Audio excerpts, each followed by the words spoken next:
नमस्कार, आप देख रहे हैं जी न्यूज। मैं हूं रूबिका लियाकत। ताल ठोक के में आप सभी का बहुत बहुत स्वागत है। ये बहस का नंबर 1 शो है।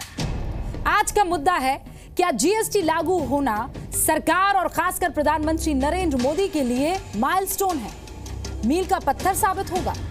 अर्थव्यवस्था के लिए जीएसटी के फायदे तो आर्थिक विशेषज्ञ गिना ही रहे हैं, लेकिन क्या इसका राजनीतिक फायदा भी पीएम मोदी को होगा? जीएसटी से जीडीपी, व्यापार और रोजगार जैसे आर्थिक आंकड़े बेहतर होने की उम्मीद जताई जा रही है, और अगर ऐसा हुआ तो क्या सरकार 2019 के लोकसभा चुनाव में इसे भुना पाएगी? जीडीपी की लॉन्चिंग प्रोग्राम में जिस तरह से NCP, JDU, BSP, BJD, Samajwadi party, JDS और एआईएडीएमके के नेता शामिल हुए, उससे कांग्रेस की अगुवाई में हुआ विपक्ष का बॉयकॉट क्या फीका हो गया? अभी चंद दिनों पहले राष्ट्रपति चुनाव को लेकर कांग्रेस ने बड़ी विपक्षी एकजुटता दिखाई थी। क्या जीएसटी का लागू होना विपक्ष की उस एकता को तोड़ने वाला साबित हुआ? कांग्रेस बार बार कह रही है कि जीएसटी लागू करने को लेकर सरकार की तैयारियां अधूरी है, लेकिन क्या उसका यह दावा सही है? साथ ही पीएम मोदी की यह दलील क्या वाजिब नहीं है कि जब भी कोई व्यवस्था लागू होती है तो कुछ वक्त तक ऑपरेशनल दिक्कतें आती है? मसलन जैसे पीएम ने जीएसटी लॉन्चिंग के मौके पर नया चश्मा लेने या फिर बोर्ड एग्जाम के नतीजे पहली बार जब ऑनलाइन हुए थे उस पर हुई असुविधा का जिक्र किया। ऐसे में कांग्रेस को जीएसटी पर राजनीति करनी चाहिए या फिर सहयोग करना चाहिए? राजनीति करनी चाहिए या फिर सहयोग? 1 जुलाई से जीएसटी लागू होने का महत्वपूर्ण पहलू यह भी है कि जुलाई को बिजनेस के लिहाज से लीन पीरियड माना जाता है, और ऐसे में नई व्यवस्था लागू होना ज्यादा उचित समय है बनिस्बत सितंबर के, जब दीपावली नजदीक आएगी और कारोबार अपने पीक पर पहुंचेगा। ऐसे में सवाल ये कि देश में जीएसटी लागू होने में एक अहम भूमिका निभाने वाली कांग्रेस क्या एक ऐतिहासिक मौके का बॉयकॉट कर एक ऐतिहासिक भूल कर बैठी है? क्या कांग्रेस ने सिर्फ विरोध के लिए विरोध की राजनीति नहीं की, और इस फेर में कांग्रेस को जीएसटी में अहम भूमिका निभाने वाले की बजाय जीएसटी प्रोग्राम का बॉयकॉट करने वाले दल के तौर पर ही पहचान मिलेगी? क्या मिलेगी, ये भी सवाल। और ये सब मोदी के लिए राजनीतिक फायदे का सबब बनेगा? क्या वाकई बनेगा? इन सारे सवालों का जवाब खास पैनलिस्ट हमारे साथ मौजूद है देने के लिए, लेकिन उससे पहले ये रिपोर्ट्स।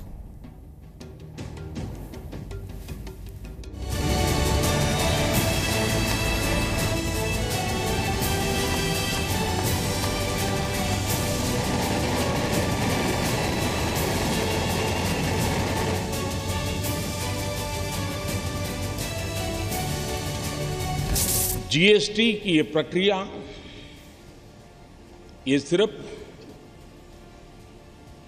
अर्थव्यवस्था के दायरे तक सीमित है ऐसा मैं नहीं मानता। कोऑपरेटिव फेडरलिज्म के हमारे कंसेप्ट की एक बहुत बड़ी मिसाल के रूप में आज ये अवसर हमारा आया है। 29 राज्य, 7 केंद्र शासित प्रदेश, केंद्र के 7 टैक्स, राज्यों के 8 टैक्स और हर चीजों के अलग अलग टैक्स का हिसाब लगाएं, 500 प्रकार के टैक्स कहीं न कहीं अपना रोल कर रहे थे। आज उन सब से मुक्ति पाकर के अब गंगानगर से लेकर के ईटानगर तक, लेह से लेकर के लक्षद्वीप तक, वन नेशन वन टैक्स, जिस प्रकार से सरदार वल्लभ भाई पटेल ने रियासतों को मिलाकर के एक राष्ट्रीय एकीकरण का बहुत बड़ा काम किया था, आज जीएसटी के द्वारा आर्थिक एकीकरण का एक महत्वपूर्ण काम हो रहा है। सरकार ने बगैर किसी तैयारी के जीएसटी को लागू किया है, सिर्फ राजनीतिक फायदा उठाने के लिए। जीएसटी हमारी सरकार पास कराना चाहती थी, उस वक्त इन्होंने मुखालफत की थी। यही बीजेपी का कैरेक्टर है। नहीं, नरेंद्र मोदी जी जो काम करते हैं वो मास्टर स्ट्रोक जैसा ही लगता है। जितने भी काम हो रहे हैं वो इसी प्रकार के हो रहे हैं। और जीएसटी तो उसमें से सबसे ज़्यादा है। ये बात ठीक है कि सभी दलों ने किसी न किसी समय उसका समर्थन किया है। राजनीतिक कारणों से कुछ लोग बहिष्कार किए हैं, कांग्रेस नहीं आई है, लेकिन कुछ लोग अपने राजनीतिक स्वार्थ के चलते बहिष्कार कर रहे हैं और जीएसटी को बदनाम करने की कोशिश कर रहे हैं।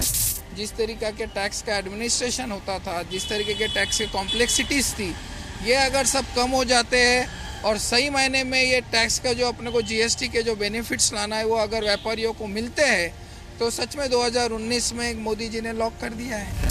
फर्क तो कुछ ज्यादा नहीं है, पर केजी 6 रुपए बढ़े हैं तो ये कोई है नहीं, तो बहुत पे कम भी हुए हैं। जैसे जो हम खुला सामान ले रहे हैं तो वो कम आ रहा है, उसमें कोई टैक्स नहीं लग रहा है। कुछ आइडिया नहीं है जीएसटी के बारे में, तो लेकिन लग रहा है कि अगर कुछ रेट्स कम होते हैं, हमको कुछ घर के सामान के लिए कुछ फायदा होता है, तब तो कुछ फायदा है जीएसटी। नहीं, ऐसा बिल्कुल भी नहीं क्लैरिटी है। एक्चुअली कुछ समझ भी नहीं आ रहा है कि किस चीज़ के रेट्स बढ़ेंगे, किसके कम होंगे। बस थोड़ा बहुत पता है, सबके मन में कन्फ्यूजन्स चल रहा है। ताल ठोक के पहला सवाल है कि क्या एक देश एक टैक्स मोदी का मास्टर स्ट्रोक है। ताल ठोक के दूसरा सवाल कि क्या जीएसटी लॉन्चिंग का बॉयकॉट कांग्रेस की ऐतिहासिक भूल है। ताल ठोक के तीसरा सवाल कि क्या कर क्रांति से देश एक विपक्ष अनेक की नौबत आ गई। चौथा सवाल, जीएसटी पर सरकार का होमवर्क कम या कांग्रेस का। ताल ठोक के आज का पांचवा सवाल, क्या कर क्रांति से मोदी का 2019 का सपना पूरा होगा।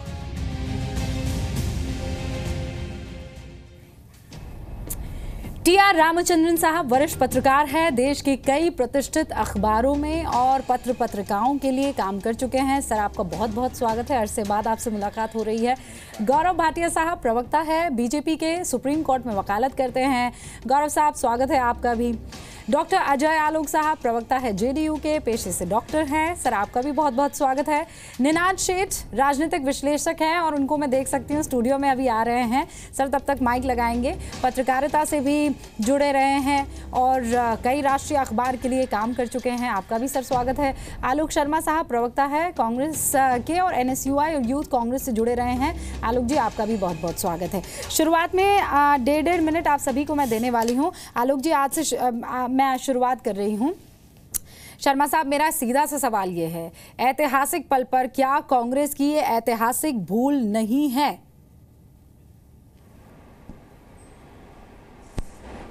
नहीं, मैं समझता हूं बिल्कुल भी कांग्रेस पार्टी की ऐतिहासिक भूल नहीं है।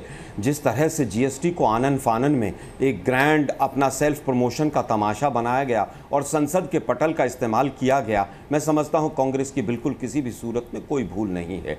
आज जिस तरह से बिना प्रिपरेशन के आपने इस जीएसटी को लॉन्च किया है, हमारा आरोप केवल ये है कि आप तैयारी करते और उसके बाद लॉन्च करते तो शायद ज़्यादा अच्छा होता। हम जीएसटी को लेकर आए थे, हमने 3 अगस्त 2016 को जीएसटी को पार्लियामेंट के दोनों खंडों में पास किया और हमारा पूरा सहयोग रहा। जहां पर हमारे शासित राज्य हैं वहां पर भी पूरा सहयोग रहा।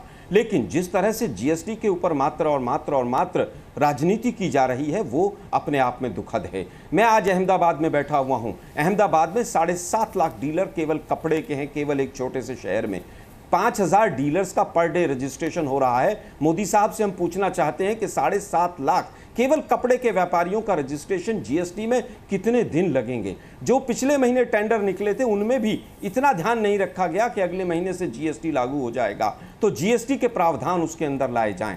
मैं एक नहीं 50 चीज़ें ऐसी गिनवा सकता हूं। खास तौर पर जो डीलर टू डीलर, ऑर्गेनाइज से अनऑर्गेनाइज सेक्टर के अंदर जो काम होगा, जिसमें सीजीएसटी का पार्ट 94 है, वो पूरी तरह से अपने आप में ऐसा जंगल राज पैदा कर देगा जिससे अव्यवस्था पैदा होगी। हम व्यापारियों के साथ खड़े हैं, हम उन लोगों के साथ खड़े हैं जो अनऑर्गेनाइज सेक्टर के साथ काम करते हैं। एक इलेक्ट्रीशियन है, एक प्लम्बर है, एक ठीक है सर, जब लेजिस्लेटिव रिस्पॉन्सिबिलिटी की बात आती है तब आप कहते हैं कि ये हमने पूरी कर दिया। आप किसे बेवकूफ़ बना रहे हैं सर? जीएसटी को लागू करने में आप सम्मति दे देते हैं और जब उसका सिंबॉलिक रोल आउट होता है, एक प्रोग्राम होता है, उसका बहिष्कार करके आप ये कहते हैं कि नहीं नहीं साहब बहुत गड़बड़ी हो रही है। आप इतना कंफ्यूज क्यों हैं? क्यों जनता को आप बेवकूफ़ बना रहे हैं आलोक जी? मैं आऊँ आपके पास, मैं गौरव भाटिया के पास अब जाना चाहूँगी। गौरव भाटिया साहब, ये क्या बात है कि आप अपनी ऑपोजिशन का सपोर्ट नहीं ले पाते हैं? हर बार देश हित में कोई भी बड़ा मुद्दा हो आप उनका समर्थन ले ही नहीं पाते हैं। ये क्या एरोगेंस है? अगर वो नाराजगी है उनकी और वो अड़े हुए हैं तो ये आपकी नाकामी है कि सरकार में रहते हुए आप उनको मना नहीं पाए?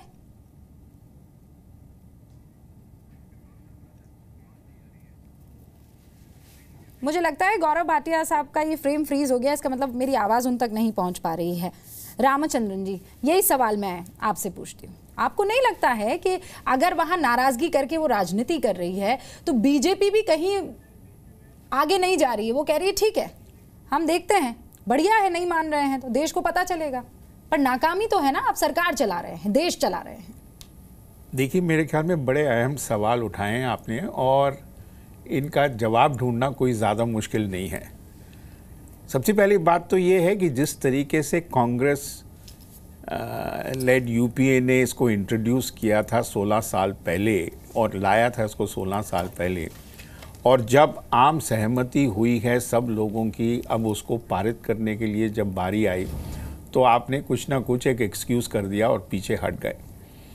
आखिरकार मेरे ख्याल में ये आपके खिलाफ जाएगा, क्योंकि जो कोशिश बीजेपी को करनी चाहिए थी कि आम सहमति बनाएं, सबको लाएं, उनके होते हुए पास किया जाए, मेरे ख्याल में उन्होंने कोशिश ज़रूर की थी, उनके लीडर्स ने बात की, पर आपकी सहमति नहीं थी। तो ये एक माइनस पॉइंट है जो आपके फेवर में नहीं जाएगी। तीसरी बात ये है रुबीना जी कि कांग्रेस प्रवक्ता और बाकी लोगों ने ये बात स्पष्ट की है कि हम इसके खिलाफ वैसे नहीं हैं। उनको लगता है कि, और आलोक जी ने भी ये बात स्पष्ट की थी, उनका तो सिर्फ ये प्रॉब्लम है कि कि सरकार ने इनफ प्रिपरेशन नहीं की, इसलिए वो इस वक्त उनके साथ शामिल नहीं हो रहे। पर ये आर्ग्यूमेंट देना कि सेंट्रल हॉल सिर्फ एक और एक चीज़ के लिए, फंक्शंस के लिए ऑर्गेनाइज करते हैं, वो सिर्फ इंडिपेंडेंस डे, जो इंडिपेंडेंस हमको हासिल हुई उसके कनेक्टेड फंक्शंस के साथ, तो मैं इस बात से सहमत नहीं हूँ। अपने आप में मेरे हिसाब से जीएसटी एक बड़ा इम्पोर्टेंट। सर मैं आगे लूंगी आपसे टाइम, क्योंकि ये बजर हमारा अप हो गया है। निनाद शेठ, मैं आपको लाना चाहती हूँ। क्या देश को एक कर दिया है प्रधानमंत्री नरेंद्र मोदी ने और विपक्ष को तोड़ दिया है? ये एक मास्टर स्ट्रोक है जो वो चल गए हैं। ये बहुत ज़रूरी कदम था, बहुत सालों से पेंडिंग था। आर्थिक एकीकरण एक बहुत बड़ी अचीवमेंट है। भारत को 72 साल हो गए हैं इंडिपेंडेंट हुए। नहीं सर, मेरा सवाल बड़ा पॉलिटिकल है। जीएसटी पर हम बहुत चर्चा कर रहे हैं, लेकिन यहाँ पर जीएसटी को लेकर उन्होंने देश को एक कर दिया और विपक्ष को बांट दिया पॉलिटिकल स्ट्रैटेजी से। अगर पॉलिटिकली जीएसटी का विरोध को देखें तो वो निट पिकिंग लगता है। वो लगता है कि कोई बंदा कह रहा है यार मेरे को मज़ा नहीं आ रहा, मैं नहीं क्रिकेट खेलूंगा, बच्चे जब क्या करते हैं। इतनी बड़ी अचीवमेंट को इस तरह से पॉलिटिकली सपोर्ट करने के बाद, यूनैनिमसली पास करने के बाद अचानक सेकेंड थॉट्स लाना थोड़ा सा खोखला लगता है। और विपक्ष इसीलिए एक तरह से बिखरा हुआ है। नॉन जीएसटी पे ही नहीं, पर प्रेसिडेंशियल इलेक्शन देखें, कहीं पे भी देखें, विपक्ष की अब भूमिका यही रह गई है कि कहीं ना कहीं कोई गलती निकाल ले इधर, कोई गलती निकाल ले उधर, और इन द मीनवाइल गवर्नमेंट के बड़े बड़े इनिशिएटिव चल रहे हैं और चलते जा रहे हैं। जैसे हाथी जंगल में चलता है और चलता ही रहता है। चाहे नोटबंदी हो तब भी उन्होंने कुछ किया, चाहे क्रॉस बॉर्डर स्ट्राइक हो तब भी उन्होंने प्रश्न उठाए, और यहाँ जीएसटी पे भी प्रश्न उठा रहे हैं। प्रश्न तब उठ सकते हैं जब, और प्रश्न उठे थे और जीएसटी चेंज भी हुआ है जब पार्लियामेंट में बिल का प्रोसेस चल रहा था। उसके बाद इस तरह की हरकतें थोड़ी छोटी हरकतें लगती है। मेरे को लगता है नहीं कि इनसे राजनीतिक कोई खास असर पड़ने वाला है। अगर असर पड़ेगा भी तो it will hurt the opposition, उनको ज़्यादा दिक्कतें होंगी इससे, क्योंकि वोटर्स खुश होंगे 2 साल बाद जब ग्रोथ आएगा, जब प्राइसेस नीचे जाएंगे, और 2 साल बाद ही इलेक्शन है। 2 सेकंड आपके, लेकिन बिल्कुल परफेक्ट टाइम में आपने अपनी बात रखी है। अब डॉक्टर आलोक, मैं आपके पास आ रही हूँ। डॉक्टर आलोक, ये जो विपक्ष है सब एकजुट हो गए हैं, हमें बीजेपी के खिलाफ खड़े होना है तो सबको साथ रहना होगा, लेकिन ये दो बड़े मुद्दे हैं जहां पर जेडीयू विपक्ष के साथ खड़ी हुई नजर नहीं आई है, चाहे वो प्रेसिडेंशियल इलेक्शन की बात हो, चाहे आज वो जीएसटी का मुद्दा हो। तो और सेंटर में आप जानते हैं कांग्रेस विपक्ष के हमेशा रहती है। ये मान लिया जाए कि कांग्रेस वो पकड़ नहीं रख पाई है, और बहुत ईमानदारी से डॉक्टर आलोक जवाब दीजिएगा। रूबिका, दोनों मुद्दे जो आपने बताए, दोनों मुद्दे विपक्ष की एकता का प्रश्न इसमें पैदा नहीं होता। प्रेसिडेंशियल इलेक्शंस एक आइसोलेटेड इवेंट है जहां दलगत वोटिंग नहीं होती है, किसी सांसद या एमएलए पे विप तक लागू नहीं होता है, हर कोई अपनी इच्छा के अनुसार वोट देता है, तो इसमें दलगत होने का प्रश्न ही नहीं उठता। जीएसटी की बात जहां तक रही, तो 2009 में सबसे पहले जनता दल यू था, नीतीश कुमार थे, हम एनडीए के साथ थे, कांग्रेस इस बिल को पार्लियामेंट में लेके आई थी, हम पहले दल थे जिसने समर्थन किया, और हम अंतिम दल हैं जो हमेशा समर्थन करते गए। आयरनी ऑफ पॉलिटिक्स देखिए कि कांग्रेस इस बिल को लाई, जननी कांग्रेस है, कांग्रेस ने समर्थन दिया, कांग्रेस के समर्थन के बिना राज्यसभा लोकसभा में पास नहीं होता। भारतीय जनता पार्टी, खुद प्रधानमंत्री मोदी मुख्यमंत्री गुजरात थे, वो विरोध कर रहे थे, लेकिन जब केंद्रीय सत्ता में आए तो 3 वर्षों में माथापच्ची करके इसको एक मूर्त स्वरूप दिया। अरुण जेटली ने यहाँ तक कहा कि मैंने इतनी मीटिंगें कभी आज तक नहीं की, और वो बिल को ले आए। तो आप कैसे उम्मीद हमसे कर सकती हैं कि हम अब कदम पीछे हट लें? और देश हित में कोई भी उठाया हुआ कदम, चाहे वो सर्जिकल स्ट्राइक हो, डीमोनेटाइजेशन हो, चाहे आज जीएसटी हो, इसका समर्थन जनता दल यूनाइटेड ने हमेशा किया है और हम हमेशा करते रहेंगे। ऐसे विपक्षी एकता प्रभावित नहीं होती है, विपक्षी एकता अपनी जगह पे बनी हुई है, मजबूत है, और इसका परिणाम 2019 में दिखेगा आपको निश्चित तौर पे। इसलिए इसको विपक्षी एकता से जोड़ने की कोशिश बिल्कुल न करें। ये कंप्लीटली 2 डिफरेंट मुद्दा है, ये राष्ट्रहित का मुद्दा है। बिहार जैसे राज्यों को जीएसटी की बहुत ज़्यादा। डॉक्टर आलोक, मैं नहीं रोक रही हूँ क्योंकि गौरव भाटिया, एक तो बारिश की वजह से मौसम ने कुछ गड़बड़ी कर दी है, वो हमारे साथ जुड़ नहीं पा रहे हैं, लेकिन हम पूरी कोशिश कर रहे हैं जल्दी से उनसे कनेक्ट हो जाए और ताकि इस चर्चा को आगे बढ़ाए। लेकिन डॉक्टर आलोक, जो बात आप कह रहे हैं, देखिए चाहे वो कांग्रेस हो, चाहे वो लेफ्ट पार्टियां हो, वो ये कह रही है कि आइडियोलॉजिकल मुद्दा है प्रेसिडेंशियल इलेक्शन, और ये बात हमें नहीं भूलनी चाहिए। सिंबॉलिक ही सही, लेकिन प्रतीकात्मक तौर पर भी हम अगेंस्ट जाएंगे, ये बात कांग्रेस की तरफ से कही जा रही है। आप ये कह रहे हैं नहीं, ये तो मुद्दा ही नहीं है, विपक्ष एक खड़ा हुआ है। तो मुझे बस आप इतना बता दीजिए, ये जो सेंट्रल हॉल में इवेंट हुआ है, इससे आपको कोई तकलीफ नहीं है? हाँ, इससे आपको कोई तकलीफ नहीं है? रूबिका जी, प्रेसिडेंशियल इलेक्शन पे एक उदाहरण देता हूं मैं आपको, आलोक जी भी बैठे हैं, उनको भी याद होगा। 2012 में जब प्रणब मुखर्जी कैंडिडेट बने थे और पीए संगमा कैंडिडेट बने थे एनडीए की तरफ से, जनता दल यू फिर पहला दल था जिसने हर कुछ दरकिनार करते हुए खुले तौर पे प्रणब दा का समर्थन किया था, क्योंकि हमें हमेशा लगा था कि प्रणब दा एक उपयुक्त कैंडिडेट हैं, और हमने प्रणब दा का एनडीए में रहते हुए भी समर्थन किया था। मीरा कुमार उपयुक्त नहीं है, हालांकि हमारा डिस्कशन इस पर नहीं है। हाँ, मैं ये नहीं कह रहा, मीरा कुमार हमारे समर्थन देने के बाद मीरा जी के नाम की घोषणा हुई थी। हम तो 3 महीने से 5 मीटिंग करके बोलते थे कि भाई कैंडिडेट तय कर लीजिए। गोपाल कृष्ण गांधी के नाम पे लगभग सहमति बन चुकी थी, चेन्नई में घोषणा होनी थी, घोषणा नहीं हुई। रामनाथ कोविंद जी का जब उम्मीदवारी हुई, डिक्लेयर हुई, तो वो बिहार के गवर्नर थे, तो पिछले 1.5 वर्षों में कुल मिलाकर डॉक्टर आलोक की कॉम्प्लिसेंसी है जिसकी वजह से हाँ ये आरामदेह पोजीशन में आ जाना है विपक्ष का या कांग्रेस का कि एंड तक उन्होंने कुछ भी ऐसा नहीं किया और उसका फायदा देखिए एनडीए को मिल गया। अगर मैं इस चीज को समझूं बिटवीन द लाइंस तो यही है। अब मेरे साथ गौरव भाटिया जुड़ गए हैं, जरा एक बार उनसे हम बात कर लेते हैं और फिर उसके बाद मैं आगे बढ़ूंगी। गौरव भाटिया, मेरा सवाल आपसे यही था कि ये क्या वजह है कि आप सपोर्ट नहीं ले पाते हैं अपनी ऑपोजिशन का, मना नहीं पाते हैं अपनी ऑपोजिशन को, छोड़ देते हैं, नहीं मान रही है कोई बात नहीं, बहुत बढ़िया। ये आपका भी तो अहंकार नहीं है कहीं, आपकी भी तो नाकामी नहीं है कहीं? रूबिका जी, मैं तो सबसे पहले ये कहूंगा कि जैसे श्री नरेंद्र मोदी जी ने कल कहा कि कोऑपरेटिव फेडरलिज्म का इससे अच्छा उदाहरण आज़ादी के बाद नहीं मिला है, और ऐसा इसलिए संभव हुआ कि जब कॉन्स्टिट्यूशनल अमेंडमेंट पास होना था तो भारतीय जनता पार्टी ने आगे बढ़ के सारी पार्टियों को अपने साथ रखा। श्री अरुण जेटली जी ने प्रयास किया और एक्ट पास हुआ। उसके बाद आप देखिए जीएसटी काउंसिल की 18 मीटिंग्स हुई और 18 मीटिंग्स में सारे फैसले सर्वसम्मति से हुए। कल के फंक्शन की बात करते हैं, कल वहां पे एसपी, बीएसपी, जेडीयू, एनसीपी, करीब करीब सभी पार्टी थी।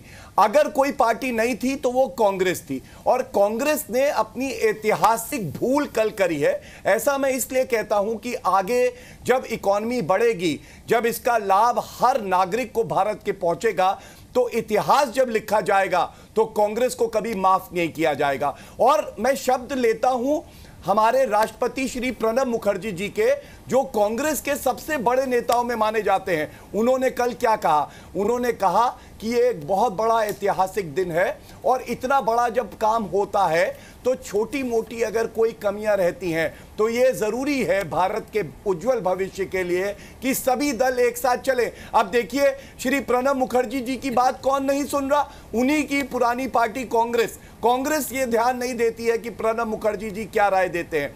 दूसरी बात, मैं एक और बात कहूंगा कि आप देखिए कि किस तरह से जो हमारा जीएसटी 15 साल से चर्चा चल रही थी और इस पे कोई निर्णायक कदम नहीं उठाए जा रहे थे कांग्रेस द्वारा, श्री अरुण जेटली जी ने सभी दलों से सहमति करके और उसके बाद इसको पास कराया, रोल आउट करवाया।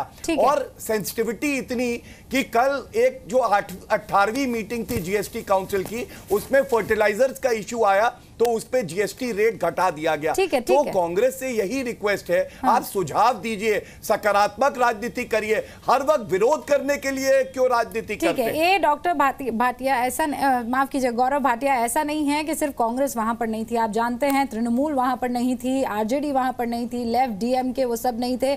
अगर एक पार्टी ज्वाइन करती है आपके कार्यक्रम को तो आपको लगता है कि विपक्ष टूट गया है, लेकिन एक जगह वो विपक्ष जो है बंधा हुआ भी नजर आ रहा है। बहरहाल जो बातें आप कह रहे हैं, अब मुझे आलोक जी से वो सवाल पूछना चाहिए। आलोक जी, आप ही के बड़ा, हालांकि आज की तारीख में वो प्रेसिडेंट है, वो किसी पार्टी से ताल्लुक नहीं रखते हैं, लेकिन एक टाइम पर वो फाइनेंस मिनिस्टर हुआ करते थे, बहुत काम किया। उन्होंने कल जीएसटी के बारे में सारी चीजें बताई।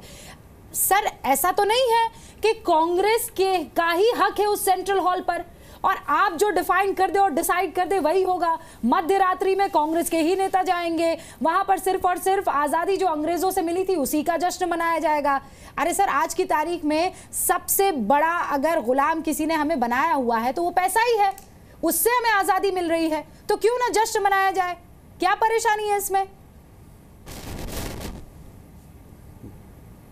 मुझे नहीं समझ आ रहा है कि कल हम गुलाम थे और आज हम आज़ाद हो गए हैं पैसे के आधार पर। रूबिका जी, आप किस आधार पर ये बात कह रही हैं?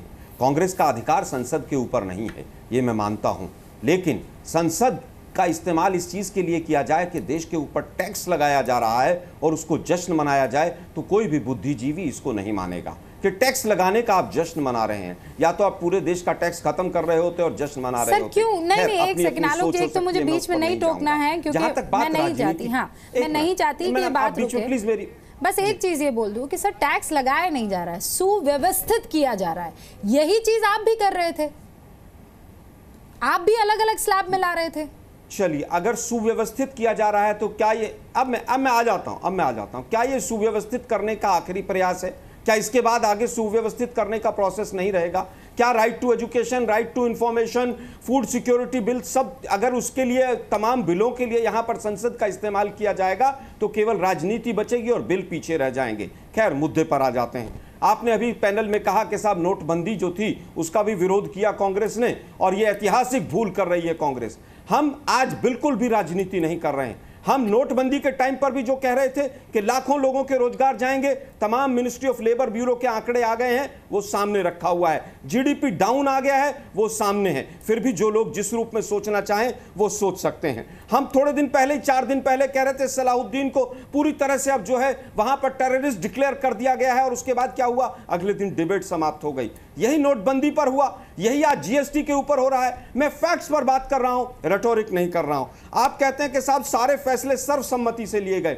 कश्मीर में के अंदर 86 सुझाव दिए गए, श्रीनगर के अंदर जो मिनिस्ट्री ऑफ फाइनेंस, जो तमाम फाइनेंस मिनिस्टर स्टेट्स के थे, एक को भी नहीं माना गया। एजेंडा 4 घंटे क्या कह रहे हैं आलोक जी कि आप बात रखने की कोशिश तो करते हैं, लेकिन बीजेपी आपको भाव नहीं देती है, आप ये कह रहे हैं? फिर वही आप बात को मैं फिर कहूंगा, हमें भाव नहीं चाहिए, हमें भाव नहीं चाहिए बीजेपी से। हमारा भाव है, जनता हमारी भाव साथ हम चलते हैं। हम भाव अच्छा आलोक जी, आप बारिश ने आपके और मेरे बातचीत में खलल डाल दिया है। एक मिनट फिर आ गया। नहीं सर, वो मौसम की वजह से आपकी आवाज आ जा रही है, कोशिश कीजिए फिर अगर आप कनेक्ट हो जाए तो।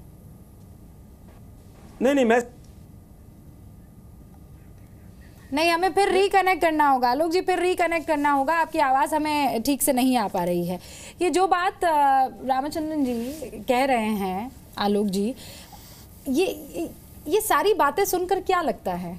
मुझे लगता है कि कांग्रेस सर डिप्रेशन में चली गई है। हमें भाव नहीं चाहिए, ना सुने हमारी बात, हम तो कहते रहते। अभी मनीष तिवारी अभी उन्होंने कहा है कि हमें विपक्ष में बैठने की कला नहीं आती, हमें तो सरकार चलाने की कला आती। ये एरोगेंस है सिर्फ, और कुछ नहीं इसे कह सकते। ठीक है, ओपिनियंस विल वेरी, और जहां तक कांग्रेस की बात है और जो आप कह रही हैं, मेरे ख्याल में उनमें एक डिस्पॉन्डेंसी आई है। किस वजह से वो आई है वो कहना मुश्किल है, पर उनके यहाँ जो चीज़ होनी चाहिए कि they have the capacity to come back, fight against the ruling conglomerate, वो उनसे नहीं हो रहा है इस वक्त। मेरे ख्याल में उस मोड से बाहर निकलने के लिए बड़ी कोशिशों में है, पर वो उनके सामने बिल्कुल नज़र नहीं आ रहा। मेरे ख्याल में समवेयर अलोंग द लाइन शायद उनको कोई प्रॉस्पेक्ट्स ऑफ ग्रीन दिखाई देगा, पर फिलहाल तो वो बिल्कुल ही डेड एंड पे हैं। तो अगर ऐसे ही कंपाउंड करते जाएंगे आप अपने प्रॉब्लम्स अपने आप, मेरा मतलब ये है कि अगर आप जीएसटी जो आपने सबसे पहले प्रपोज किया था 16 साल पहले, अगर वो आम सहमति से कल पास हुई है, और जब पास होते हुए आप वहाँ नहीं थे, तो मेरे ख्याल में जो सिग्नल आम लोगों तक जाती है वो बहुत अलग है, वो बड़ा नेगेटिव भी है। ये सर कंफ्यूजन नहीं है तो और क्या है? डॉक्टर आलोक बताइए आप, मैं ऐसे कंफ्यूजन ना स्टेट में आपके पास आऊंगी, लेकिन क्योंकि ये विपक्ष से जुड़ा मसला है और वापस आलोक जी और गौरव भाटिया से हम संपर्क साधने की कोशिश कर रहे हैं, but make me understand. Doctor Alok please आप मुझे ये बताइए कि आप लेजिस्लेटिव रिस्पॉन्सिबिलिटी निभा लेते हैं, और आप साहब जब कार्यक्रम में हिस्सा लेने की बात आती है तो आप पीछे हट जाते हैं और कहते हैं सब कुछ गलत चल रहा है। मैं आपकी नहीं, आपके साथी कांग्रेस की बात कर रही हूं। आपको नहीं लगता है कि बहुत पसोपेश में है, बहुत कंफ्यूज्ड है कांग्रेस, समझ में नहीं आ रहा है कि कहां किस तरीके से चोट करनी है? देखिए, जहां तक रही बात कांग्रेस की, तो कांग्रेस वाले ही बेहतर बताएंगे, लेकिन जहां तक मुझे लगता है कि अगर कांग्रेस पार्टी नहीं होती तो जीएसटी आज नहीं होता। चाहे वो पार्लियामेंट में लाना हो, चाहे 2016 में पास करना हो, कांग्रेस की भूमिका को आप नकार नहीं सकते। बिल्कुल, कौन नकार रहा है सर? पक्ष है कि बिल्कुल नहीं नकार रहे हैं। यू आर राइट, मैं वही कह रहा हूँ। You are right, absolutely right. लेकिन उस रवैये कांग्रेस का सिंबॉलिक विरोध इसलिए है, जो मुझे लगता है कि बीजेपी की आदत है शोकेसिंग करने की, थोड़ा इवेंट मैनेजमेंट करने की उनकी आदत है भारतीय जनता पार्टी के लोगों की। वो सूखी घास भी घोड़े को खिला देते हैं हरा चश्मा पहना के। तो मास्टर केसिंग और शोकेसिंग करना कांग्रेस को कहीं पसंद नहीं आ रहा होगा। सर जीएसटी सूखी घास है, उनकी नजरों में ये ठीक नहीं था, ये पॉप एंड शो, और आपने चश्मा लगाया हुआ था, शायद उन्होंने अवॉइड किया होगा। डॉक्टर आलोक, आपको चश्मा पहनकर सेंट्रल हॉल में बुलाया था। मैं ये कांग्रेस के लिए कह रहा हूँ, हम तो शुरू से ही जीएसटी की घास खा रहे थे, जब से कांग्रेस लाई है। हमें क्या बात कर रहे हैं, हम तो कहीं एक्सेप्शन नहीं है, तो इसलिए हम तो शुरू से ही जीएसटी की घास खाने को तैयार थे। इसलिए हमारा स्टैंड बड़ा परफेक्ट, हमारा बड़ा कंसिस्टेंट स्टैंड रहा है इस पे, और इसलिए सरकार किसी भी तरह की कोई चीज़ में बुलाई है तो हम हमेशा गए। ठीक है, क्लियर, ही इज क्लियर। लेकिन ये इवेंट मैनेजमेंट को लेकर कांग्रेस को किसने रोका, मुझे ये बताइए। आप कर देते, आप मनरेगा लाए, आप चले जाते सेंट्रल हॉल में, किसने आपको रोका था? आप आरटीआई ले आए, आप फूड सिक्योरिटी बिल लाए, ये भी बड़े बड़े मुद्दे थे, आप चले जाते सेंट्रल हॉल। देखिए, ब्रांडिंग एक नई चीज़ है हमारी पॉलिटिक्स में, जो और जिस तरीके से प्रधानमंत्री ब्रांडिंग करते हैं, एक नया तरह का अनुभव है। उस पर कोई कुछ बुरा नहीं है मेरे ख्याल से, तो क्योंकि अगर आप कहीं पे भी देखें, ट्विटर ब्रांडिंग वगैरह एक नए दौर का पॉलिटिक्स है। इस पॉलिटिक्स से कांग्रेस को यूज टू होना पड़ेगा। मेरे ख्याल से कांग्रेस ने अपने आप को ही हथौड़ी मार दी है यहाँ ना आने से, क्योंकि जो थोड़ा बहुत उनको माइलेज मिल सकता था, क्योंकि after all they were the pioneers, उन्होंने शुरू किया था जीएसटी का बिल 16 साल पहले, वो उनको ज़रूर मिलता अगर वो वहाँ होते।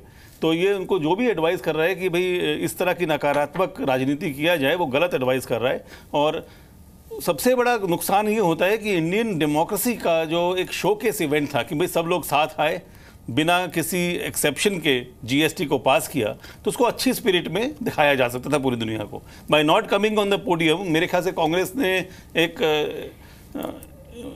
बहुत बड़ी अपॉर्चुनिटी गंवाई है, क्योंकि उनको भी क्रेडिट मिलती, तो मेरे ख्याल से उन्होंने अपने आप को ही हथौड़ा मारा है। अच्छा, कुछ विपक्षी जो नेता है वो ये कह रहे हैं कि भाई इतनी बड़ी गलती हो रही है, आपको पता नहीं है, आपको नहीं पता किस तरीके से ये रोल आउट होने के बाद क्या टर्न लेता है, ये ऊंट किस करवट बैठता है, उसमें हम बैठ के चीयर लीडर्स बने और तालियां बजाए, हमें ये चीज़ बर्दाश्त नहीं थी।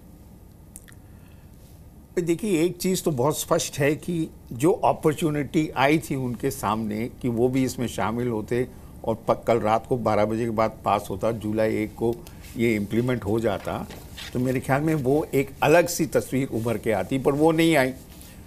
मेरे हिसाब से तो कांग्रेस इस वक्त काफ़ी डिसएडवांटेज में है। यहाँ से अगर उनको बिल्कुल ही पलट के इस मोदी साहब के खिलाफ अगर एक आंदोलन सी चलानी है, मुझे लगता है वो बहुत ही मुश्किल करार होगा।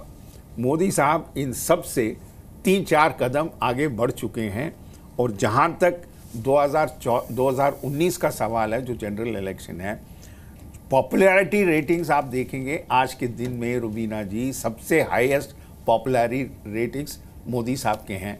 उनके नज़दीक कांग्रेस का कोई लीडर पहुंच ही नहीं पाया अभी तक, अगर ये जो रेटिंग्स आ रही हैं सब जगह। बट आखिरकार मेरे ख्याल में कांग्रेस की एक अपनी छवि है, 130 साल पुरानी पार्टी है, इंडिपेंडेंस स्ट्रगल में उन्होंने अपना एक रिस्पॉन्सिबिलिटी निभाया, इंडिपेंडेंस दिलाई इस देश को। उसका असर क्यों नहीं आ रहा है इस वक्त? मेरे ख्याल में उनके पास जो लीडरशिप है वो अपनी इनोवेटिवनेस नहीं दिखा रही जो पहले उनके लीडर्स दिखाया करते थे। नहीं, पर आप कब तक जो है अपने बाप दादाओं के और अपने बुजुर्गों के किए पर आगे बढ़ने की कोशिश करते रहेंगे? जी, at the end I agree with you, but at the end of the day आप देखिए कि कुछ तो प्रेजेंट सर्कमस्टांसेस में इनोवेटिवनेस और थिंकिंग आनी चाहिए। जैसे मोदी साहब ला रहे हैं हर दिन कोई एक नई चीज। सर, इतनी क्रिएटिविटी है और आप इससे नहीं आंखें बंद कर सकते। डॉक्टर आलोक बताइए, आप सच में आंखें बंद करेंगे? आज की तारीख में आज़ादी आपको सिर्फ वो जो पहले मिली है वो आज़ादी नहीं है ना, आपको भ्रष्टाचार से आज़ादी चाहिए, आपको काले धन से आज़ादी चाहिए। एक आम आदमी से पूछिए, आज की तारीख में यही उसके लिए आज़ादी है। अब उसके लिए कोई एक कदम तो उठाना होगा। आप ये कह रहे हैं नहीं, आज नहीं, आपकी तैयारी पूरी नहीं थी, तो क्या 15 साल और इंतजार किया जाता? डॉक्टर आलोक, बिल्कुल नहीं, मेरा तो सिंपल मानना है। और आप पूरी स्टैटिस्टिक्स उठा के देख लें, कोई भी विश्व में कोई भी योजना लॉन्च होती है तो ये जाहिर सी बात है कि आने वाले 6 महीने 8 महीने साल भर टीथिंग प्रॉब्लम्स हो गई, तो उस टीथिंग प्रॉब्लम्स के डर से वो योजना लॉन्च ही नहीं करें, ये तो कहीं का तुक नहीं है। नंबर 1। नंबर 2, रूबिका जी, एक बात तो इस देश को सीखनी पड़ेगी। हम जैसे मानते हैं कि किसी चीज़ का शोकेसिंग, ब्रांडिंग करना आज की राजनीति का एक बहुत बड़ा हिस्सा हो गया है, और भारतीय जनता पार्टी ने इस ट्रेंड को बदल दिया पिछले 3 साल में। सीखने की ज़रूरत है, हम भी सीख रहे हैं। हम सीखना चाहते हैं कि आप कैसे करते हैं, ज़रूरी है आज की तारीख में। पब्लिक को अच्छा लगता है, जनता को अच्छा लगता है, तो भाई जनता को जो चीज़ अच्छा लगता है उसे हम भी करेंगे, उसमें क्या हर्ज है। और इसीलिए मेरा मानना है, और हर सरकार को ये हक है कि अपना जो काम उसने किया है उसको कैसे पेश करेगी, किस ढंग से पेश करेगी, सोबर की तरफ पेश करेगी या पॉम्प एंड शो की तरफ पेश करेगी, इसमें कोई गलत नहीं है। तो केंद्र सरकार ने अगर ये किया है तो हम लोग नहीं समझते कि इसमें कोई गलती है। उनको पूरा अधिकार था, उनके हक में, वो उन्होंने किया। आलोक शर्मा जी, ये जिन्हें आप सुन रहे थे अब वो फोन लाइन पर हैं। आलोक शर्मा हमारे साथ फोन लाइन पर है और गौरव भाटिया भी हमारे साथ फोन लाइन पर जुड़ गए हैं। आलोक जी बताइए, ये जो डॉक्टर आलोक अभी कह रहे हैं कि इसमें क्या परेशानी है, वो किसी भी तरीके से प्रस्तुत कर दे, पर आपको तो साथ रहना चाहिए था ना साहब। देखिए, मैं समझता हूँ 3 साल में सरकार ने केवल ब्रांडिंग ही की है। आप ही के चैनल पर हम आते हैं कि तमाम योजनाएं लॉन्च होती हैं। आज प्रधानमंत्री सड़क योजना है, आज प्रधानमंत्री ग्राम योजना है, आज स्टैंड अप योजना है, आज लेट अप योजना है, आज मेकअप योजना है। मैं समझता हूं कि उन योजनाओं का नेट रिजल्ट क्या है, देश ये भी देख रहा है। हमने लैंड एक्विजिशन का बिल का विरोध किया तो पूरे देश ने और तमाम मीडिया चैनल्स में ये चलाया गया कि कांग्रेस बहुत गलत कर रही है और नकारात्मक राजनीति कर रही है, जैसे कि आपके स्टूडियो में बैठकर भी 1-2 विद्वान लोग कह रहे हैं। लेकिन लैंड एक्विजिशन बिल वापस हुआ और किसानों के हितों की रक्षा हुई, और बीजेपी तमाम बड़े बड़े बिजनेस घरानों को जमीन किसानों की छीन कर नहीं दे पाई। आज हम फिर कह रहे हैं, हम सकारात्मक राजनीति कर रहे हैं, हम नकारात्मक राजनीति नहीं कर रहे हैं। मैं अभी एक चार्टेड अकाउंटेंट है यहाँ पर अहमदाबाद पर, मिस्टर सिद्धार्थ शाह जी, उनके पास बैठा हुआ था। वो पूरी तरह से उनका जिस तरह से मानसिक मैंने जो आज मनस्थिति देखी, उन्होंने कहा कि पूरी तरह से छोटा व्यापारी और किसान इसमें पूरी तरह से मर जाएगा। 20 लाख की लिमिट जो है वो बेमानी है। तमाम टेक्निकल पॉइंट्स उन्होंने बताए। ऑनलाइन अच्छा ये बताइए, आप मुझे एक बात बोलेंगे, फिर मैं रख देता हूँ फोन, आप बोल लीजिए। आलोक जी, अरे इतना टाइम आपको बोलने दिया, इतना टाइम बोलने दिया, बन गई, आप बोलने नहीं देते किसी। अरे कैसी बातें कर रहे हैं आलोक जी, इतना टाइम आपने बोला। आप क्या चाहते हैं, यहाँ खड़े रहकर 20 मिनट तक भाषण दें आलोक जी? आप जीएसटी से कल जीडीपी 20 हो जाएगा और हम फोन रख देते हैं। फोन रख देते हैं? आप प्रोटेक्ट कर दीजिए। आप सवाल ही, अब आपसे सवाल भी ना पूछे, अब आपसे सवाल भी ना पूछे हम। आप एक सवाल का उत्तर नहीं सुनना चाहती हैं? अरे उत्तर सुन लिया ना सर। आपने जमीन खरीदी, किसानों को बचा लिया, उसके बाद जीएसटी में छोटे मझोले कारोबारियों को बचा रहे हैं, इतना तो लंबा सफर तय कर लिया। और कितना सुनूं मैं सर? आप सुनिए ना मेरा सवाल, उसका जवाब दीजिए आप। क्या आपको ये बात नहीं पता थी आलोक जी? क्या कांग्रेस को ये बात नहीं पता थी कि ये स्लैब्स रहने वाले हैं? क्या आपने ये चीजें नहीं पढ़ी थी? और अगर पढ़ी थी तो आपने साथ क्यों दिया कांग्रेस ने फिर क्यों साथ दिया बीजेपी का? अब आपको बड़ा याद आ रहा है जीएसटी गड़बड़ है। रूबिका जी उत्तर तो सुनिए। हाँ सुनाइए सर। देखिए 34 हो रहे हैं, 34 हो रहे हैं, आप अपनी बात रखिए। उत्तर तो सुनिए आप जरा। अरे सर सुन तो लीजिए ना। सवाल किया ना? बिल्कुल किया। मैं आपको और भी बता रही हूँ कि 34 से मैं गिन रही हूँ, फिर आप ये मत कहना कि 20 सेकंड बोला और मुझे बीच में टोक दिया। बोलिए अब। पी चिदम्बरम जी की स्टेटमेंट आप पार्लियामेंट में खड़े होकर सुनिए। किसी भी देश के अंदर 28% नहीं है। हमने विरोध किया, लेकिन हमारे विरोध के बावजूद उसको एक संवैधानिक आधार नहीं दिया गया कि टैक्स की क्या लिमिट रहेगी। वो आज भी एक एडमिनिस्ट्रेटिव रिफॉर्म रह गया। सरकार जितना चाहे, कैबिनेट जितना चाहे, जीएसटी काउंसिल जितना चाहे उसको बढ़ा सकती है। आज राज्यों में ज्यादातर बीजेपी की सरकार है, फाइनेंस मिनिस्टर बीजेपी के हैं, वोटिंग का भी कोई फायदा नहीं है। तो मनमानी जिस तरह से होती है वो ये हो रही है। आप कह रहे हैं आपको मालूम नहीं था, मैं कह रहा हूं बिल्कुल मालूम था। हमने विरोध किया लेकिन सरकार नहीं मानी। आप कहते हैं कि अभी तक मात्र 2%, 3% लोग टैक्स के दायरे में हैं और अब 70% लोग टैक्स के दायरे में आ जाएंगे। अगर टैक्स का दायरा बढ़ेगा, सरकार की आमदनी बढ़ेगी, तो जीएसटी कम होना चाहिए या बढ़ना चाहिए? हम जब 18% कहते थे तो कहते थे साहब बहुत गलत कर रही है कांग्रेस। कांग्रेस 18% टैक्स लगाना चाहती है। आज 28% टैक्स लगाकर बीजेपी को ब्रह्म ज्ञान प्राप्त हुआ और यहाँ पर स्टूडियो में जितने लोग बैठे हैं उनमें से भी ज्यादा ब्रह्म ज्ञान प्राप्त हो गया। दवाई महंगी हो गई, किसान मर रहा है पूरी तरह से, लेकिन ब्रह्म ज्ञान सबको प्राप्त हो रहा है। ठीक है। कुल डिबेट शो में एक साथ लगातार 2 मिनट बोल देना, आप जानते हैं कितनी बड़ी बात है आलोक जी। शुरू में देते हैं हम ये 1 मिनट और 30 सेकेंड, वरना आप बार बार यही आरोप लगाते रह जाएंगे कि सवाल पूछते हैं जवाब सुनते नहीं। पूरा सवाल का जवाब मैंने सुन लिया। अगर ये इतनी दिक्कतें थी तो आपने साथ क्यों दिया बीजेपी का? क्या वजह थी? आप बैकआउट कर जाते। यही काम बीजेपी कर रही थी ना। अब मुझे गौरव भाटिया आप ये बताइए, अभी आप जानते हैं सोशल मीडिया पर नरेंद्र मोदी जब प्रधानमंत्री नहीं थे और गुजरात के सीएम थे, उनका एक वक्तव्य जो है, एक बयान जो है वो चल रहा है। वो ये कह रहे हैं कि ये पॉसिबल ही नहीं है, जीएसटी इस देश में लागू ही नहीं हो सकती है, किसी कीमत पर हम जीएसटी में सरकार का साथ नहीं देंगे। 18% पर यूपीए ला रही थी, आप लोग नहीं माने। 28% पर आज आपने यूपीए को मना लिया है। अब कांग्रेस अगर बिगड़ेगी तो जरूर बिगड़ेगी ना, ये दोहरा रवैया क्यों? नहीं, मैं जवाब दे दूं। पहली बात तो अगर हमने भाजपा को मना लिया और सभी दलों को एक साथ कर लिया तो ये दिखाता है कि कैसे हम कार्य कुशल है, हम दूसरों को अपनी बात समझा सकते हैं। और ये भी दर्शाता है कि कांग्रेस नहीं समझा पाई, ये उनकी विफलता थी। आपने कहा नरेंद्र मोदी जी का एक वीडियो चल रहा है।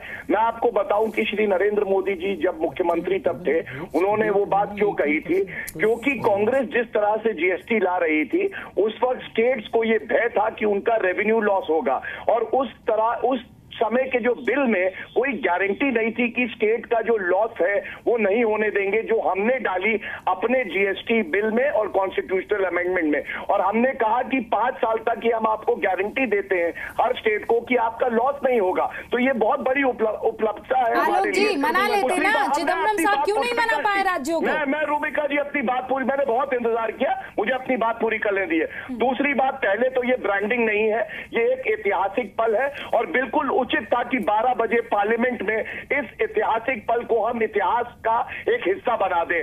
और ब्रांडिंग तो कांग्रेस भी कर रही है, माफ करिएगा मुझे, राहुल गांधी जी की ब्रांडिंग पिछले 13-14 सालों से चल रही है। अगर ये ब्रांडिंग नहीं कर पा रहे हैं क्योंकि प्रोडक्ट खराब है, तो इसमें हमारी विफलता नहीं है।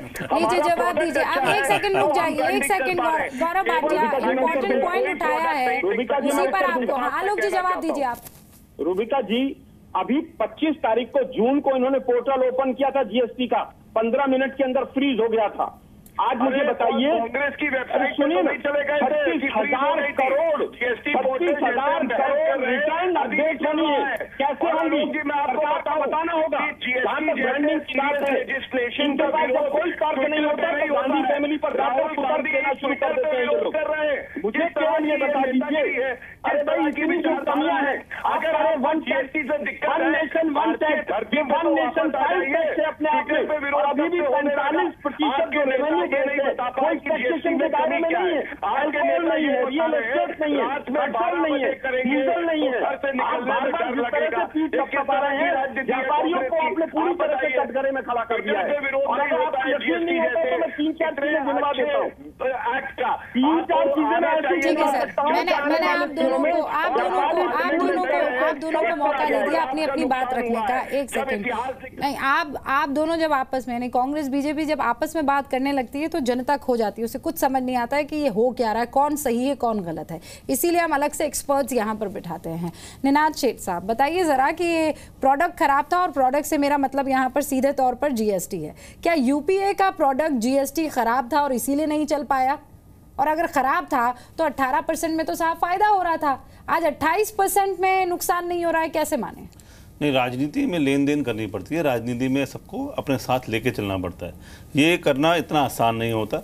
इसमें एक बात तो ऑब्वियस है कि बीजेपी कर पाई और कांग्रेस नहीं कर पाई, पर यह कहना भी ठीक है कि 28% वर्ल्ड में शायद सबसे हाईएस्ट जीएसटी रेट है। ये नहीं भी नहीं सर, मैं कल पढ़ रही थी, ऑस्ट्रेलिया हो, कनाडा हो, जापान, बकायदा ये लोग 15 तक पहुंचे हैं, 15 के ऊपर कोई नहीं पहुंचा। सो द पॉइंट इज कि 28% एक हाई जीएसटी रेट है, पर जीएसटी काउंसिल में रेट कम हो सकता है आगे चल के। It is not a frozen rate, rate can be slowly reduced as you go forward. तो मेरे ख्याल से आइडियली 18% से 20% तक रखना चाहिए था, पर फिर भी द पॉइंट इज 28% में मनवाया कैसे? मनवाने के तरीके होते हैं, यही पॉलिटिक्स का रोमांच है एक तरह से डेमोक्रेसी में। और ये मोदी जी ने इसी तरह, एक तो रेवेन्यू न्यूट्रल रखा है, स्टेट्स को 5 साल तक पैसा मिलेगा अगर उनका लॉस होता है। दूसरा, जो बिजनेस बढ़ेगा, क्योंकि आपके टैक्सेस कम हुए हैं, आपका पेपर वर्क कम हुआ है, उससे जो बिजनेस बढ़ेगा उससे हर जने को फायदा होगा। कोई चैरिटी करके साथ नहीं आता है। ये आपने क्लियर अपने दिमाग में रखना चाहिए कि बिहार या गरीब स्टेट जो हैं वो चैरिटी करने के लिए साथ नहीं आए हैं, उनको भी इससे फायदा होगा। और इस फायदे को कम्युनिकेट करने का जो रोल है, जो फाइनेंस मिनिस्टर उन्होंने अच्छी तरह किया। निनाद जो बात कह रहे हैं सर, दोनों में तो मान गई ना बीजेपी। एक तो ये आपने 28 पे भी बना लिया, जो टॉप आपका है स्लैब, उसमें भी आपने बाकी राज्यों को मना लिया, 6 ही सही, लेकिन मना तो लिया ना साहब आपने। आप ये काम कर ही नहीं पाए। और दूसरा ये कह रहे हैं कि जिस तरीके से इसे दुनिया के और देश के सामने रखा गया उसमें भी आप हार गए, आप वो भी काम नहीं कर पाए। ये लोग कहते हैं इवेंट मैनेजमेंट, कांग्रेस कहती है इवेंट मैनेजमेंट में, अरे आप वही कर लेते, आप वो भी नहीं कर पाए। सॉरी प्लीज नहीं, मेरा मानना ये है कि आफ्टर ऑल ये जितने भी 18 मीटिंग हुई है, यहाँ पर डिसीजन यूनैनिमस हुई है। 18% हो, 28% हो, जो बहुत ही ज्यादा है, जो और किसी देश में इतना किया नहीं है। लेकिन सर उसका वो जो मैं उसी बात पे आ रहा हूँ, जो कम है ना सर। हाँ। 18% के आसपास 81% जो देश में बाकी प्रोडक्ट्स है, 81% वो 18% में आ रहे हैं। वो आपकी बात ठीक है। और दूसरी बात जो आलोक जी कह रहे थे कि 28% we can't agree to is also a point. पर अगर आम सहमति हुई है 28 पे भी, टू अ लिमिटेड एक्सटेंट, कहाँ पर ये लागू होगा, एंड वो अगर कैरी हुआ है, पर ये कंटिन्यूसली इस परसेंटेज पर तो चल नहीं सकता ना। यहाँ पर यूनानिमिटी में अगर आपकी डिसीजंस हुई हैं तो कहीं ना कहीं ये घटने वाले भी हैं, इसी पोजीशन पे नहीं रहेंगी। आखिरकार जो स्टेप्स लिए हैं ये कमेटी ने, वो ये भी है कि जिनको भी लॉस होगा पहले 5 साल में, वो सेंटर उनको कंप्लीट करेगा। ये कुछ चीजें परसेंट के साथ है ना, कुछ परसेंटेज के साथ। पर आखिरकार मेरे ख्याल में जो भी अभी तक उभर के आया, I don't think you can have a perfect bill of GST और any other matter for that matter. अगर आप उसको अभी नहीं इम्प्लीमेंट करते, 3 महीने बाद करते, तो आपकी दिक्कतें अलग होती। सर अब मुझे ये समझ में नहीं आ रहा है, प्लीज आप तीनों में से कोई भी मुझे जवाब दे दे। निनाद शेठ साहब आप दे दे, सर आप दे दे, और डॉक्टर आलोक आप, अगर आलोक जी आप भी मेरे साथ बने हुए हैं और गौरव भाटिया आप भी बने हुए हैं, तो बता दी ये फिर कांग्रेस की प्रॉब्लम क्या है? आपने साथ तो दे दिया बिल बनाने के लिए, आप एक प्रोग्राम में नहीं गई और आप ये कह रहे हैं कि भाई सब कुछ गड़बड़ है, कुछ ठीक नहीं हो रहा है। ये तो छोटा बच्चा भी समझ जाएगा सर। मैं समझता हूं कि छोटा बच्चा भी समझ रहा है कि जिस तरह से हमने साथ दिया है, ये कोई बिल पास करने की मीटिंग नहीं थी। हम सकारात्मक विपक्ष की भूमिका निभाते हुए हमने पिछले साल अगस्त में बिल को पास कराया। अभी आपके यहाँ पर स्टूडियो में बैठकर सभी एक्सपर्ट कह रहे हैं जब बिल पास करने की घड़ी आई तो कांग्रेस चली गई। इन लोगों को शायद थोड़ा सा ज्ञान कम हो इस मुद्दे पे कि बिल तो पास हो चुका है, अब तो केवल इवेंट मैनेजमेंट नौटंकी और तमाशा हो रहा है। मैं रूबिका जी प्लीज जवाब देना चाहता हूँ, मुझे मौका दीजिए।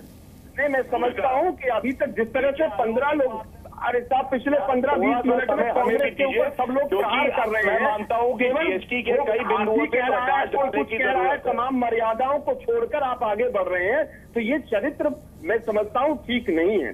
हम वाजिब पॉइंट उठा रहे हैं, उसका कोई जवाब नहीं दे रहा है। हम कह रहे हैं कि जब 5,000 की लिमिट है जीएसटी रजिस्ट्रेशन की पर डे, तो आपके 36,000 जो रजिस्ट्रेशन होने 36 लाख करोड़, वो कैसे होंगे?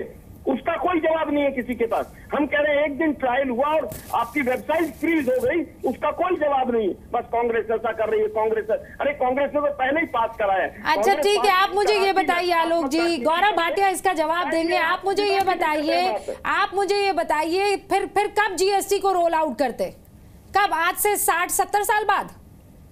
नहीं, और 100 साल बाद करते। आप अजीब बात कर रहे हैं। अरे भाई 2 महीने तो अभी जो विधायी समय सीमा है 6 महीने की, 2 महीने तो वही बचे हुए थे। आप 15 दिन तो कम से कम ट्रायल कर लेते वेबसाइट की, तमाम चीजों की, लेकिन आपने कुछ नहीं किया और आपने केवल अपनी पीठ थपथपाने के लिए कदम उठा दिया। मैं 4 चीजें बताता हूँ, ये जो यहाँ पर नहीं सर, 4 चीजें बताने से पहले मुझे गौरव भाटिया को अब यहाँ पर लाना पड़ेगा। आपने जो सवाल उठाए, अरे सिर्फ सवाल उठाने सर, जवाब नहीं लेना आपको उनका। बढ़िया ऑपोजिशन का काम कीजिए ना, आप कर रहे हैं तो। डॉक्टर गौरव भाटिया जवाब दीजिए, 15 दिन का ट्रायल रन क्यों नहीं किया आपने? यही आलोक जी को जानकारी ही नहीं है कि ट्रायल रन नहीं किया। बैकएंड पे सारी चीजें ट्राई हुई, जीएसटीएन नेटवर्क बनाया गया। और आप बताइए रूबिका जी, 80 लाख जो लोग थे जिनको रजिस्टर करना था, 70 लाख लोग रजिस्टर कर चुके हैं। ऐसे ही कर लिया अगर बैकएंड पे काम नहीं हो रहा था। हाँ, ये बात जरूर है कि कांग्रेस को विरोध करना है और ट्विटर पे विरोध करना है। जीएसटी जैसा सीरियस लेजिस्लेशन इनके नेता भारतीय धरती पे नहीं है। इनकी प्रेस कॉन्फ्रेंस होती है, ये नहीं बता पाते कि क्या विरोध है, केवल ये कहा 12 बजे इवेंट हो रहा है इसलिए विरोध कर रहे हैं। ट्विटर पे क्या जीएसटी जैसे लेजिस्लेशन का विरोध होता है?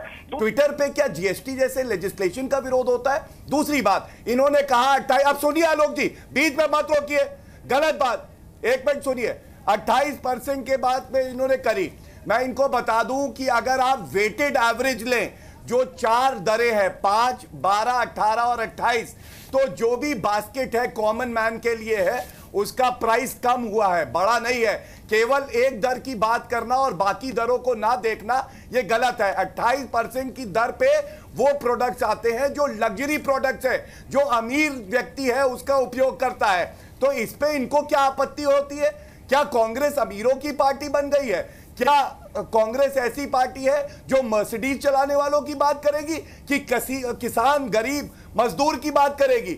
यही तो दुर्भाग्य है। अरे वो तो किसान गरीब मजदूर का ही तो, अरे वही तो मुद्दा लेकर चल रहे गौरव भाटिया, वही बात तो कह रहे हैं आलोक जी।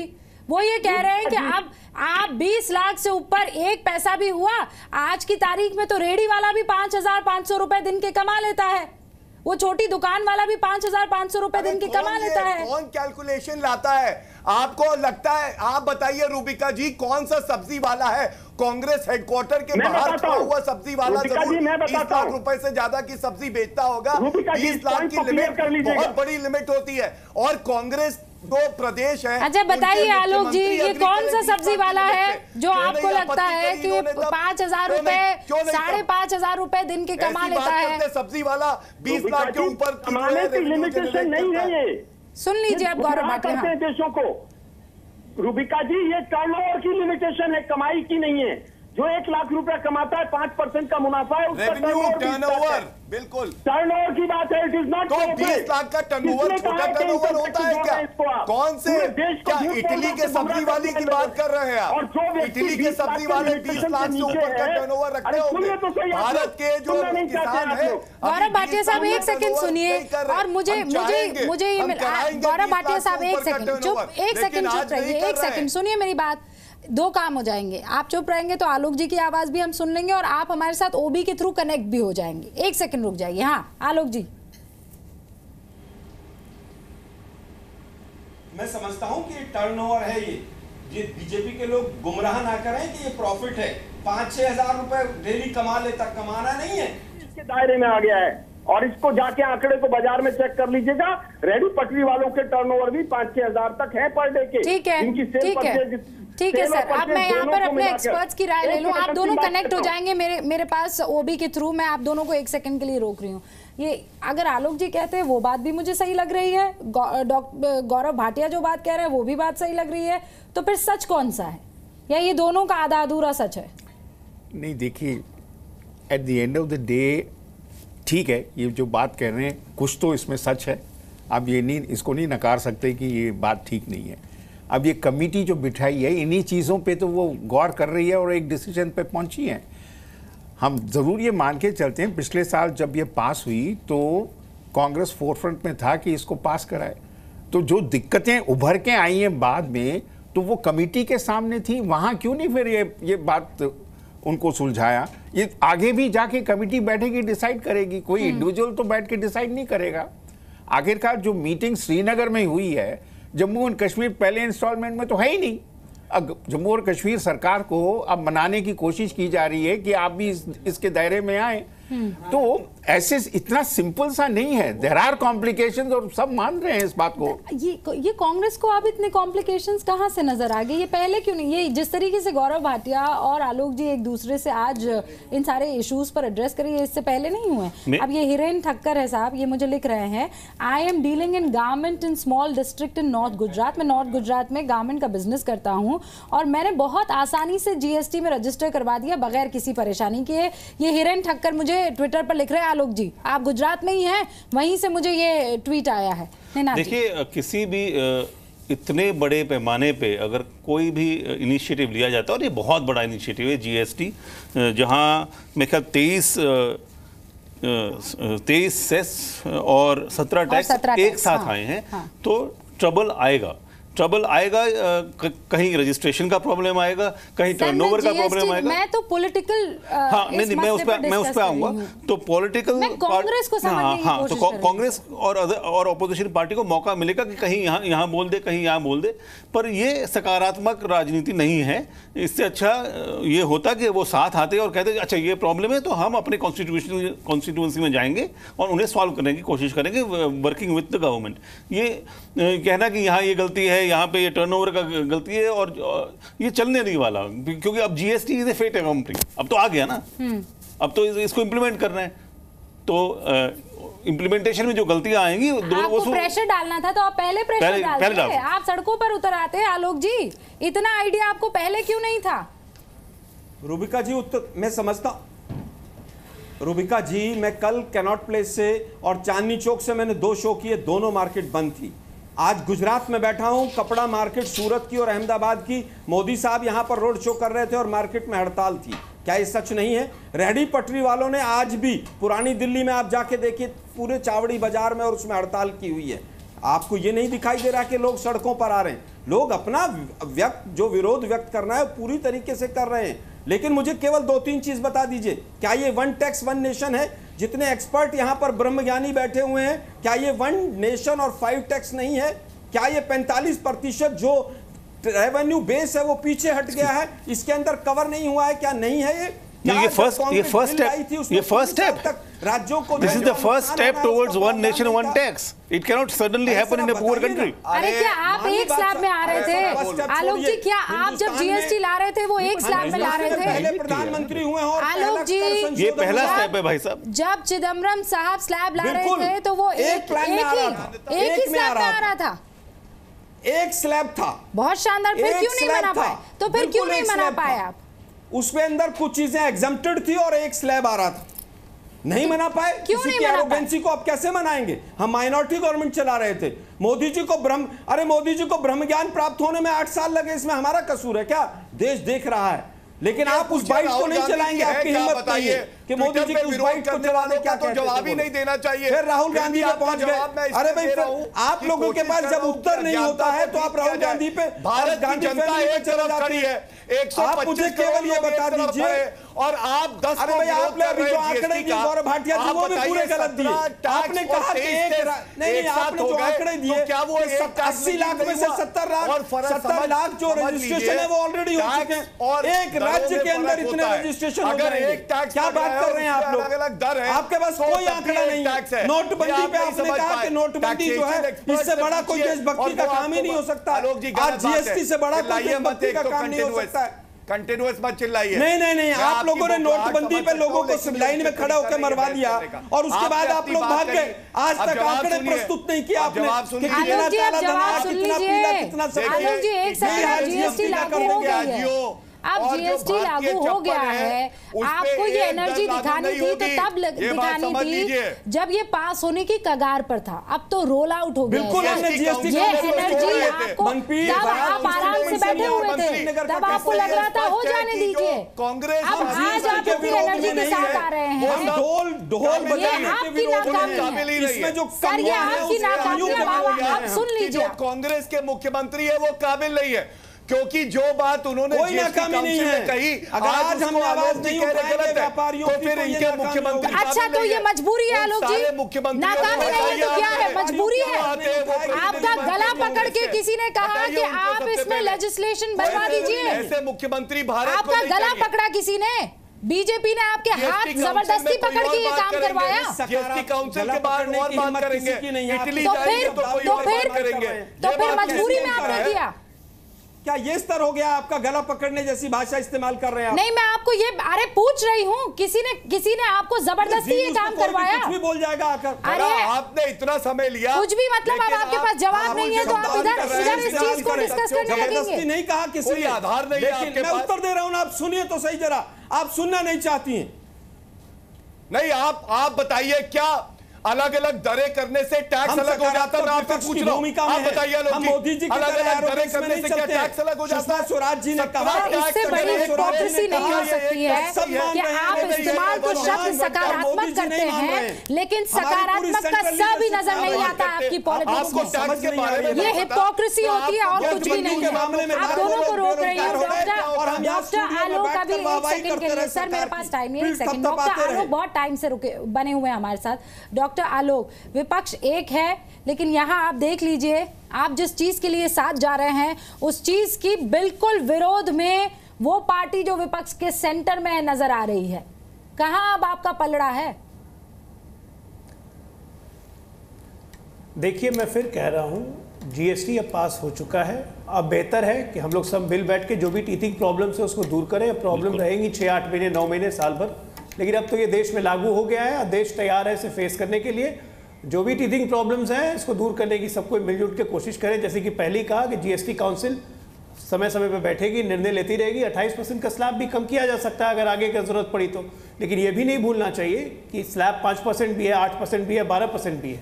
सिर्फ 18% पे भी रखना जायज़ नहीं था. तो इसलिए एक सबकी सर्वव्यापी राय लेके जीएसटी पे आगे बढ़े. क्रांतिकारी कदम है, ठीक है, देश आगे बढ़ेगा. देश के लिए सोचना चाहिए. डॉक्टर आलोक जी ये समझ कांग्रेस को क्यों नहीं आ रही है? आप एक काम कीजिए, हमें वैसे भी अब वाइंड अप करना है, हमारे पास वक्त की कमी है. मीमांसा जी भी यहाँ स्टूडियो में आ गई है. क्यों ना आप की तरफ से एक फ़ोन चला जाए कांग्रेस को और ये बात समझाने की. मिल बैठने की बात आप कर रहे हैं लेकिन वो ना मिलने को तैयार है ना बैठने को तैयार है. उनको ये चीज़ बिल्कुल पसंद नहीं आ रही है. बहरहाल बहुत बहुत शुक्रिया आप सभी का हमारे साथ जुड़ने के लिए.